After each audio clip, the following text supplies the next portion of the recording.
اس ملک کی طرف لوگوں نے دیکھا 5 اگست کو کہ کیا ہوا. عرب نے بھی دیکھا, عجم نے بھی دیکھا, انگریز نے بھی دیکھا, کانگریس نے بھی دیکھا, ہندوستان نے بھی دیکھا, پاکستان نے بھی دیکھا, یورپ نے بھی دیکھا, یونائٹڈ نے بھی دیکھا. میرے پیارے بھائیوں اور آگے آتے ہیں. یاد رکھو کچھ عرصے قبل افغانستان اور روس کی جنگ ہوئی. افغانستان نے روس والوں کو مار بھگایا, روس والے بھاگ گئے مگر افغانستان والے باقی رہے. اور آگے آتے ہیں میرے پیارے بھائیوں, صرف 2 سال کے قبل امریکہ جب افغانستان پر مسلسل قابض تھا, 20 سال کے قریب ان کے درمیان جنگ چھڑی گئی, مگر دیکھا دنیا نے. أعوذ بالله السميع العليم من الشيطان الرجيم. بسم الله الرحمن الرحيم.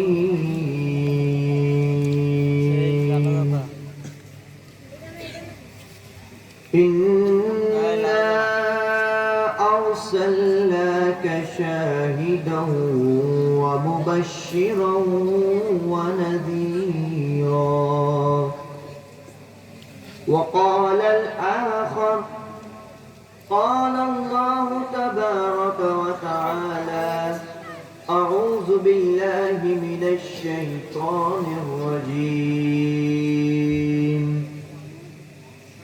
ما كان محمد أبا أحد من رجالكم ولكن رسول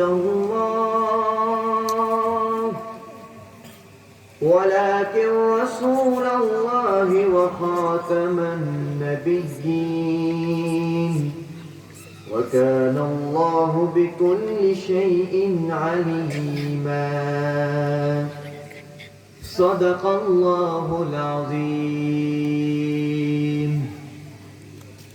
وقال النبي صلى الله عليه وسلم بني الإسلام على 5: شهادة أن لا إله إلا الله وأن محمدا رسول الله وإقام الصلاة وإيتاء الزكاة وصوم رمضان والحج.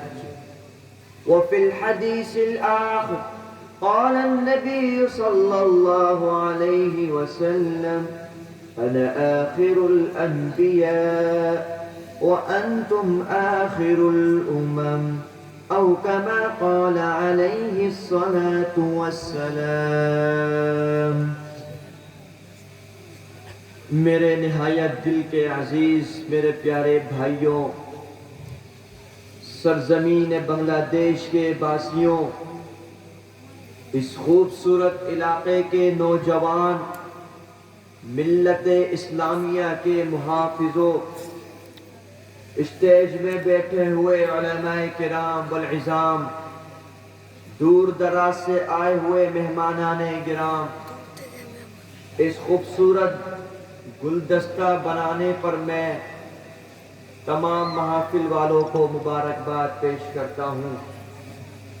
اللہ رب العزت کا بے انتہا شکر ہے کہ اس رب لم یزل نے ہمیں اس خوبصورت رات کو اتنے خوبصورت شملن, اتنے خوبصورت باز محفل میں بیٹھنے کی توفیق عطا فرمائی. الحمدللہ.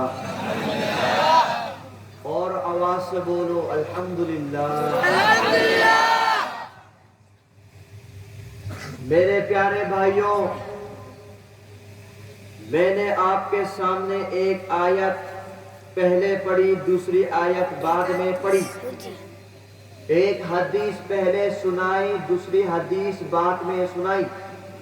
یعنی 2 آیات قرآن مجید سے 2 مختلف جگہوں میں پڑھی, تلاوت کری, اور 2 حدیث میں نے مختلف جگہوں سے سنائی. میری عادت ہے میں شارٹ ٹائم لیتا ہوں, مختصر ٹائم, all for ٹائم, ٹھیک ہے نا, زیادہ ٹائم نہیں, بیشی ٹائم نہیں, all for بس. میرے پیارے بھائیوں, اللہ رب العزت کا بہت شکر ہے جس نے ہمیں اس نبی کی امت میں پیدا کر دیا جس کے بارے میں حضرت ابراہیم جو میرے رب کے خلیل اللہ تھے، حضرت ابراہیم خلیل اللہ علیہ السلام نے جس نبی کے لیے دعا مانگی وہ جگہ بیت اللہ تھی، جو دعا مانگ رہا ہے وہ خلیل اللہ ہے، اور وہ جس سے مانگ رہا ہے وہ اللہ ہے، اور وہ جس کے لیے مانگ رہا ہے وہ محمد الرسول اللہ ہے۔ میرے پیارے بھائیوں، اس محبوب پیغمبر نے رب سے دعا مانگی، والذی بعث فی الامیین رسولا منہم یتلو علیہم آیاتہ ویزکیہم ویعلمہم الکتاب والحکمہ، یہ تین چیزیں سکھانے والے ایسے نبی کو بھیجیے جو اسی امت میں سے ہو، یعنی کہ اسی قوم میں سے ہو۔ میرے پیارے بھائیوں، جب اس روئے زمین پر رب نے یہ انعام کرا، یعنی اپنے خلیل کی دعا سنی، وہ دعا کیا تھی؟ والذی بعث فی الامیین، یعنی وہ رب آپ مبعوث فرما دیجئے رسولا منہم، انہی میں سے کوئی رسول، یتلو علیہم، جو ان کو تلاوت کر کر کے سنائے، آیات ہی، آپ کے کتاب کی، وَيُزَكِّيهِمْ، ان کی تزکیہ نفس بھی کرے، وَيُعَلِّمُهُمُ الْكِتَابَ، ان کو اس کتاب کے بارے میں، ان مسائل کے بارے میں سکھا بھی دے، وَالْحِكْمَةِ، ان کو حکمت بھی سکھا دے۔ میرے پیارے بھائیوں، اس رب کے خلیل کی دعا تو اللہ رب العزت نے قبول کرنی تھی، وہ اس لیے کہ دعا مانگ رہا ہے رب کا خلیل۔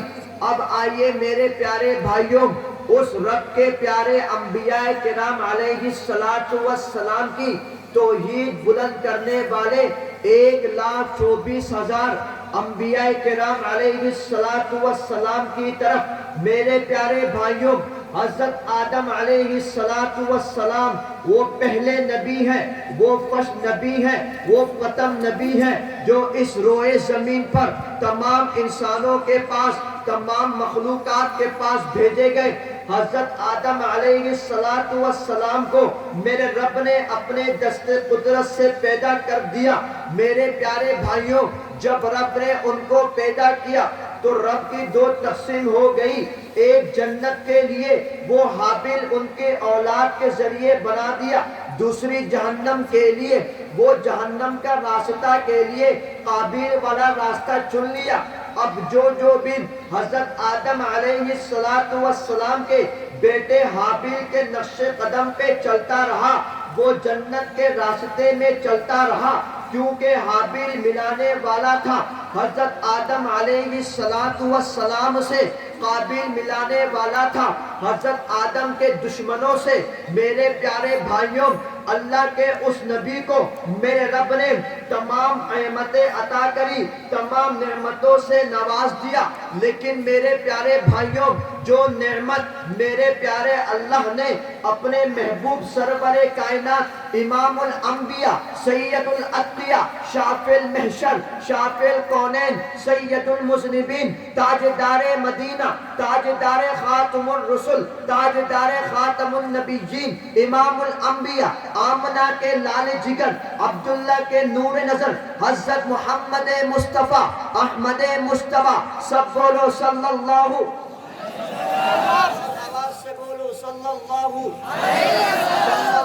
علیہ وآلہ وآصحابہ وسلم کو جو انعام عطا کیا، وہ انعام آدم علیہ السلام کو عطا نہیں کیا۔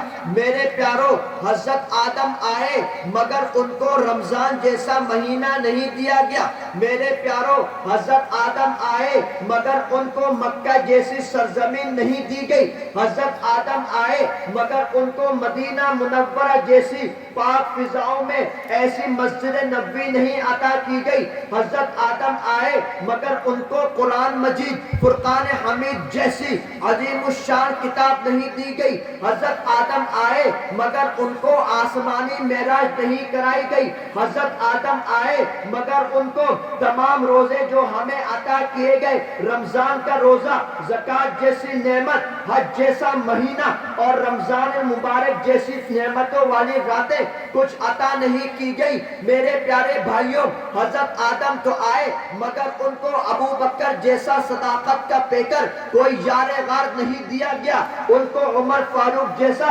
عدالت کا پیکر کوئی عادل نہیں دیا گیا. ان کو عثمان غنی جیسا ذوالنورین، ذوالحجرتین، ذوالبشرتین نہیں دیا گیا. ان کو حیدر کرار جیسا شجاعت کا پیکر نہیں دیا گیا. ان کو سعد بن ابی وقاص کی طرح تین انداز نہیں دیا گیا. ان کو عبد الرحمن بن عوف جیسا مالدار نہیں دیا گیا. ان کو عبداللہ بن عمر جیسا کوئی عطا نہیں کیا گیا. ان کو عبداللہ بن مسعود جیسا کوئی مفقہ عطا نہیں کیا گیا. میرے پیارے بھائیوں، حضرت موسیٰ بھی آئے لیکن ان کو بھی رمضان جیسا مہینہ نہیں دیا، قرآن جیسی کتاب نہیں دی، میرے نبی جیسے صحابہ نہیں دیے، آسمانی معراج نہیں کرائی گئی، لیلۃ القدر جیسی رات نہیں عطا کی گئی. حضرت سلیمان علیہ السلام بھی اس روئے زمین پر بھی آئے.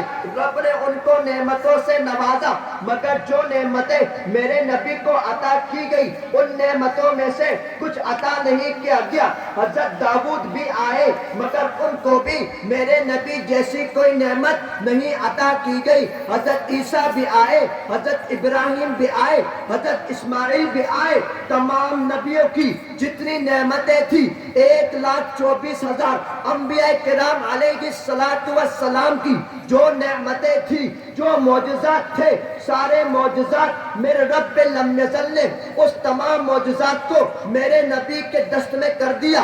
میرے پیارے بھائیوں، وہ نبی جب روئے زمین پر آتا ہے، وہ رب کے پیارے محبوب جب اس دھرتی پر آتے ہیں، فارس کی آنکھ بجھ جاتی ہے، لوگ میرے نبی کے لیے پاگل کی طرح ہو جاتے ہیں. میرے پیارے بھائیوں، جب اس میرے محبوب پیغمبر نے حق کلمہ بلند کر دیا، مکہ کی سرزمین پر نبوت کا اظہار کر دیا، نبوت کا دعویٰ کر دیا، لوگوں سے کہہ دیا میں اللہ کا آخری نبی ہوں، میں اللہ کا محبوب نبی ہوں. کچھ لوگوں نے میرے نبی کو پتھر مارے. ابو لہب نے کہہ دیا تبا لکا الہٰذا جمعنا لکا، اے محمد نعوذ باللہ تیرے لیے ہلاکت ہو، کیا تو نے ہمیں اس بات کے لیے جمع کیا؟ مگر وہ تو میرے رب پہ محبوب پیغمبر ہیں، محبوب پیغمبر تھے، محبوب پیغمبر رہیں گے. رب قرآن کی فوراً آیت نازل ہو جاتی ہے تبت یدا ابی لہب و تب، یعنی کہ ہلاکت تو اس ابو لہب کے لیے ہے، ہاتھ کی بربادی تو اس ابو لہب کے لیے ہے. مگر وہ کیا ہے؟ جب لا الہ الا اللہ کی دعوت دی، ابو بکر نے سینوں سے لگا لیا.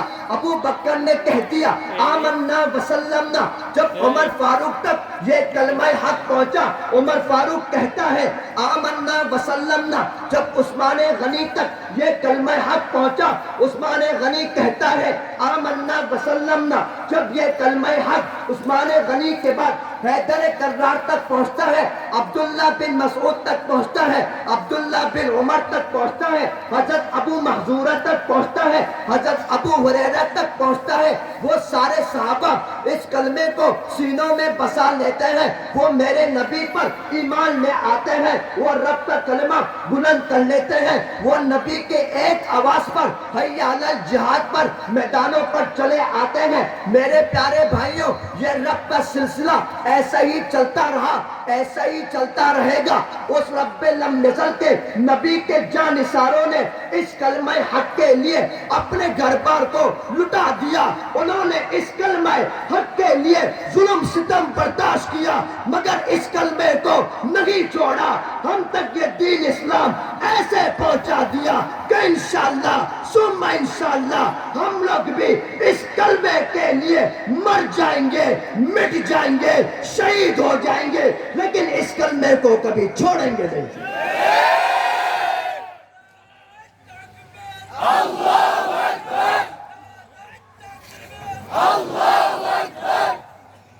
بھائی یہ 20 کی جگہ خالی میں رکھو، کیسا عجیب لگ رہا ہے؟ آگے بھائی 20 کی جگہ کیوں خالی تھا؟ آگے عجیب رب کا یہ انعام چلتا رہے گا، یعنی کہ میرے رب نے پہلے ہی قرآن مجید میں فرقان حمید میں صاف ستھرا اعلان کر دیا، جاء الحق وزهق الباطل ان الباطل کان زہوقا، یعنی کہ حق آ کے رہے گا اور باطل ختم ہو جائے گا۔ بے شک باطل ختم ہونے کے لیے تو ہے۔ بات سمجھ آ رہی ہے؟ اب دیکھو میرے پیارے بھائیوں، حابیل نے حق کو اپنایا، رب نے اس کو کامیاب کر دیا۔ میرے پیارے بھائیوں، حضرت موسیٰ علیہ السلام نے حق کو تھامے رکھا، رب نے ان کو کامیاب کر دیا۔ فرعون نے نافرمانی کری، رب نے اس کو غرق کر دیا۔ میرے پیارے بھائیوں، ابراہیم علیہ السلام نے حق کے پتاکے کو، حق کے پرچم کو، حق کے فلیگ کو بلند و بالا رکھا۔ حضرت ابراہیم علیہ السلام بچ گئے، اور جو ان کو آگ میں ڈالنے والے تھے، آگ میں پھینکنے والے تھے، وہ ہلاک ہو گئے۔ میرے پیارے بھائیوں، حضرت عیسیٰ علیہ السلام جب ان کو عیسائیوں نے نعوذ باللہ ناکام کوشش کری پھانسی دینے کی، لیکن حضرت عیسیٰ علیہ السلام حق پر تھے، وہ بچے رہے، اور جتنے عیسائی تھے سارے تباہ ہو گئے۔ میرے پیارے بھائیوں، حضرت لوط علیہ السلام حق پر تھے، وہ بچ گئے اور پوری قوم برباد ہو گئی۔ حضرت شعیب علیہ السلام حق پر تھے اور پوری قوم برباد ہو گئی۔ میرے پیارے بھائیوں، جب معرکہ غزوہ بدر کا آتا ہے، صحابہ کرام میرے نبی حق پر تھے، سارے کفار مشرکین ہلاک و برباد، ہار جیت کے حصے میں جیت میرے نبی کے، جیت میرے صحابہ کے مقدر میں آئی اور وہ لوگ ہار گئے، میرے نبی حق پر تھے۔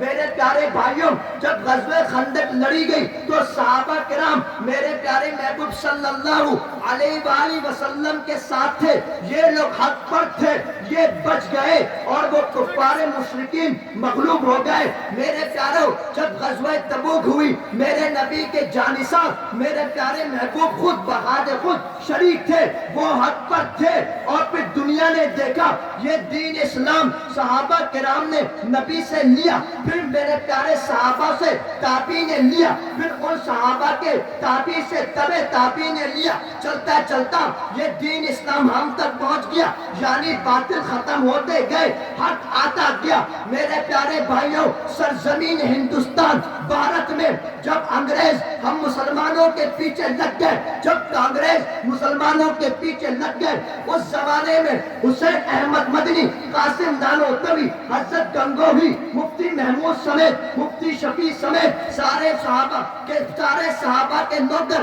سارے صحابہ کے غلام، وہ تمام علماء کرام، شاہ محدث دہلوی سمیت ان کے خلاف تحریک لڑی۔ ایک وقت ایسا آیا کہ انگریزوں کو ہندوستان سے ملک چھوڑ کر بھاگنا پڑا، اور پھر یہ ملک تمام علماء کی قربانی کا سبب بنا۔ میرے پیارے بھائیوں، اور آگے آتے ہیں، یاد رکھو کچھ عرصے قبل افغانستان اور روس کی جنگ ہوئی، افغانستان نے روس والوں کو مار بھگایا، روس والے بھاگ گئے مگر افغانستان والے باقی رہے۔ اور آگے آتے ہیں میرے پیارے بھائیوں، صرف 2 سال کے قبل امریکہ جب افغانستان پر مسلسل قابض تھا، 20 سال کے قریب ان کے درمیان جنگ چھڑی گئی، مگر دیکھا دنیا نے کہ امریکہ بھاگ گیا اور افغانستان بچ گیا۔ میرے پیارے بھائیوں، اب آتے ہیں ہمارے اس ملک کی طرف۔ لوگوں نے دیکھا 5 اگست کو کہ کیا ہوا، عرب نے بھی دیکھا، عجم نے بھی دیکھا، انگریز نے بھی دیکھا، کانگریس نے بھی دیکھا، ہندوستان نے بھی دیکھا، پاکستان نے بھی دیکھا، یورپ نے بھی دیکھا، یونائٹڈ نے بھی دیکھا کہ 5 اگست کو باطل سرزمین بنگلہ دیش سے بھاگ گئے، مگر حق ہمیں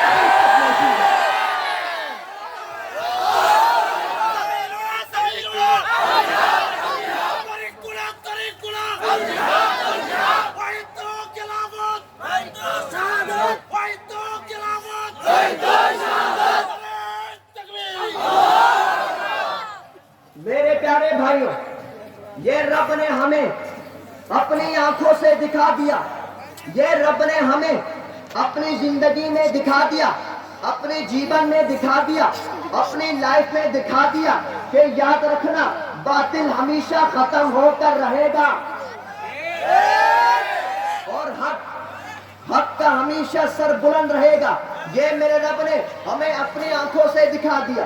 اب میرے پیارے بھائیوں، کون کون وعدہ کرتا ہے کہ انشاءاللہ ہم بھی ملک بنگلہ دیش کی سرزمین پر کلمہ حق کو بلند کرتے کرتے پوری دنیا میں عام کریں گے انشاءاللہ؟ کرو گے انشاءاللہ؟ اب میرے پیارے بھائیوں، اب میں دوسری آیت کی طرف آتا ہوں، یعنی مسئلہ ختم نبوت پر۔ مسئلہ سب بولو، مسئلہ میں نے پہلے کہا تھا میں بس شورٹ ٹائم لیتا ہوں، بس میرے پیارے بھائیوں، اللہ اکبر، مسئلہ ختم نبوت کیا ہے؟ رب کے قرآن نے کہہ دیا ما کان محمد ابا احد من رجالکم ولکن رسول اللہ وخاتم النبیین۔ یا ایھا الذین نہیں کہا، یا محمد نہیں کہا، رب نے خود اعلان کر دیا محمد، سب بولو صلی اللہ علیہ وسلم، آپ مردوں میں سے کسی کے باپ نہیں، ولیکن رسول اللہ، لیکن اللہ کے رسول ہیں، وخاتم النبیین، اور آخری نبی ہے، لاش نبی ہے، شیش نبی ہے۔ کیا ہے؟ نوبر پورے، سب بولو نوبر پورے۔ میرے پیارے بھائیوں، اس چیز کو نوبر پورے نبی نائے کو ختم نبوت کہتے ہیں۔ کیا کہتے ہیں؟ ختم نبوت، یعنی نبی کے بعد کوئی اور نیا نبی نہیں ہے۔ میرے پیارے بھائیوں، یہ ہم سب کا ایمان ہے، یہ ہم سب کا یقین ہے، یہ ہم سب کی جان ہے، یہ ہم سب کی شان ہے۔ ہم یہ سمجھتے ہیں، ہماری اس بات پر 100% ہم اس بات کو بولتے ہیں، جس طرح انسان کے زندہ رہنے کے لیے آکسیجن کی ضرورت ہے، بالکل اسی طرح ایک مسلمان کے مسلمان رہنے کے لیے ختم نبوت پر ایمان ضروری ہے۔ اگر ایمان نہیں ہے تو وہ کافر ہے۔ یہ ہم سب کا ایمان ہے۔ اب میرے پیارے بھائیوں، آپ کو میں نے غزوہ بدر کا بھی بتایا، غزوہ خندق کا بھی بتایا، غزوہ تبوک کا بھی بتایا، ساری جنگیں لڑی گئی کفار مشرکین کے خلاف، لیکن ایک جنگ دین اسلام میں ایسے ہوئی جس کو جنگ یمامہ کہتے ہیں، جو مسلمہ کذاب یعنی اس بدبخت کے خلاف لڑی گئی جس نے نعوذ باللہ نبوت کا دعویٰ کرا تھا۔ سب بولو نعوذ باللہ۔ میرے پیارے بھائیوں، ان تمام دینی جنگوں میں اتنے صحابہ کرام شہید نہ ہوئے جتنے جنگ یمامہ میں شہید ہوئے۔ 1100 کے قریب صحابہ کرام صرف اس ایک جنگ میں شہید ہوئے۔ 70 سے 80 کے قریب صحابہ کرام وہ تھے جو پورے قرآن کے حافظ تھے، کیونکہ اس وقت قرآن مصحف میں بھی نہیں آیا۔ 1100 صحابہ کرام اس جنگ میں شہید ہو گئے۔ سب بولو اللہ اکبر، اور آواز سے بولو اللہ اکبر۔ لیکن میرے پیارے بھائیوں، وجہ کیا تھی؟ کیا وجہ تھی کہ اتنے سارے صحابہ کرام شہید ہو گئے؟ اس کی وجہ یہ تھی کہ پوری دنیا اسلام کو یہ بات پہنچانی تھی کہ مسئلہ ختم نبوت بڑا سینسیٹیو مسئلہ ہے، بڑا نازک مسئلہ ہے۔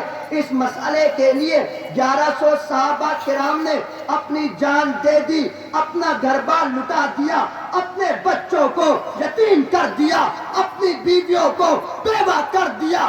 اس مسئلے ختم نبوت پر جب صدیق اکبر رضی اللہ تعالی عنہ نے آواز دی حی علی الجہاد کر کے، اس مسئلے پر سارے صحابہ کرام سر بگف میدان میں کود پڑے۔ انشاءاللہ ثم انشاءاللہ جب تک یہ مسلمان ہے، ان کے دلوں میں نور ایمان ہے، ان کے سینوں میں میرے رب کی شان ہے۔ ختم نبوت پر ہم لوگ بھی انشاءاللہ کٹ جائیں گے، لیکن اس مسئلے پر ایک بال کے برابر بھی آج تیار نہیں دیں گے۔ اتنا سنسیٹیو مسئلہ. اب کرنا کیا ہے میرے پیاروں؟ اب کرنا کیا ہے میرے پیارے بھائیوں؟ میرے نبی کے اس پیارے صحابہ کے اتنے بڑے سبق ملنے کے بعد ہندوستان سے ایک فتنہ اٹھا جو قادیانی کے نام تھا. کیا نام تھا؟ مسلمان نہ کافر. اور آواز سے بولو. مسلمان نہ کافر. اس بدبخت نے کہا کہ وہ نعوذ باللہ اللہ کا نبی ہے. دکھنے میں دجال تھا. دجال کیا تھا؟ دجال بینگا تھا. بینگا ہوتا بینگا تھا. اور یہ بغیرت کہتا ہے نعوذ باللہ اللہ کا نبی ہے. میرے پیارے بھائیوں آخری بات ہے میری، لاسٹ بات. شش خطا. بس وہ خطا کیا ہے، وہ بات کیا ہے میرے پیارے بھائیوں؟ سن 1973 1973 میں جب یہ قادیانیوں کا فتنہ اپنے عروج پر آ گیا، سارے مسلمانوں کے سربراہ، تمام علماء کے مفتی محمود نے، ان کے ساتھ شاہ احمد نورانی سمیت تمام علماء کرام نے لوگوں کو آواز دی، اے لوگوں اب مسئلہ یہ بن گیا کہ قادیانی بڑے عروج پر ہیں، لوگوں روڈوں پر آ جاؤ اس مسئلے پر کہ شنشت کے آئین کے مطابق سرزمین پاکستان میں قادیانیوں کو کافر قرار دیا جائے. میرے پیارے بھائیوں 4 سال کے بچے سے لے کے 4 ایئر اولڈ کے بچے سے لے کر 70 سال کے بوڑھے تک کے لوگ سرزمین پاکستان میں آ گئے. ادھر قادیانیوں نے اور قادیانیوں کے ساتھیوں نے ان لوگوں پر گولیاں چلائی، ان لوگوں پر گولیاں برسائی. 1100-1500 کے قریب نوجوان، بچے، بوڑھے، بڑے، علماء، حفظاء، مفتی سارے شہید ہو گئے. لیکن آخر کار انہوں نے سرزمین پاکستان کے شمشد میں یہ بل پاس کرا دیا کہ قادیانی آئین کے مطابق کافر ہے. انشاءاللہ ثم انشاءاللہ اب نمبر سرزمین بنگلہ دیش کا ہے. جب بھی علماء کرام ہمیں آواز دیں گے ہم لوگ انشاءاللہ سروں پر کفن باندھے روڈوں پر چلے آئیں گے اور شمشد کے آئین کے مطابق بنگلہ دیش میں قادیانیوں کو کافر قرار دیا جائے گا.